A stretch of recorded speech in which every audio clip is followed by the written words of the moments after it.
ఒకరోజు సాయంత్రం శ్లోక ఇంకా చిన్న మీక జున్ను ఇద్దరు ఇంటి ముందు ఆటలాడుతూ చాలా ఆనందంగా ఉన్నారు. ఆకాశం మెల్లగా బంగారు రంగులోకి మారుతుంది. రోజు చాలా అందంగా కనిపించింది. మరి కొద్దిసేపటికి అమ్మా నాన్నలతో కలిసి చెంగిచెర్ల పార్క్కి వెళ్ళారు. పూలు పూసిన మార్గం, పచ్చని చెట్లు, చల్లని గాలి చూసిన వాళ్ళకు హృదయం హాయిగా మారేలా ఉంది. శ్లోక జున్ను ఇద్దరు చేతులు పట్టుకొని ఉల్లాసంగా ముందుకు పరిగెత్తారు. పార్కు చేరుకున్నాక శ్లోక చిన్న జున్నును ప్రేమగా కౌగిలించుకుంది. ఇద్దరు నవ్వుల్లో ఆడుతున్న అమాయకు ఆనందం ఆ క్షణాన్ని మరింత అందంగా చేసింది.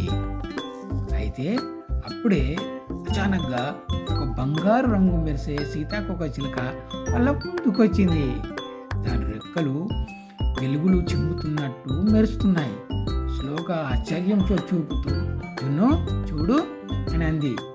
జున్ను నోరు తెరిచి ఆశ్చర్యంగా నిలిచిపోయింది. సీతాకోకచిలుక ఒక్కసారిగా గాల్లో ఎగిరింది. శ్లోక జున్ను ఇద్దరు నవ్వుకుంటూ దాని వెంట పరిగెత్తారు.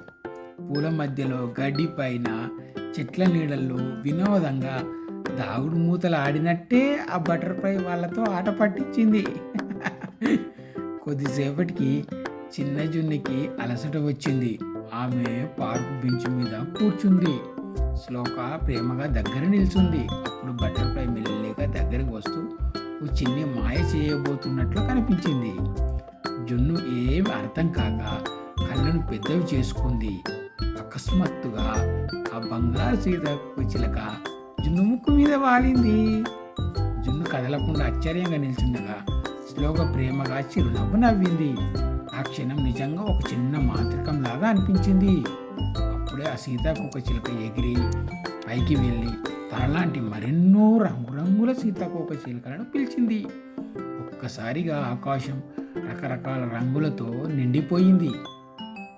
శ్లోక జున్ను ఇద్దరు ఆశ్చర్యంతో ఆ ఆనందాన్ని చూస్తూ నిలిచిపోయారు.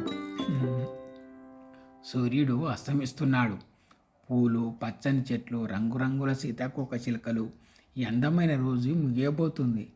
శ్లోక జున్ను ఇద్దరు చేతులు ఊపుతూ బై బై బటర్ఫ్లై, మళ్ళీ కలుద్దాం అని మురిసిపోయారు. దాంతో అవి వెళ్ళిపోయాయి.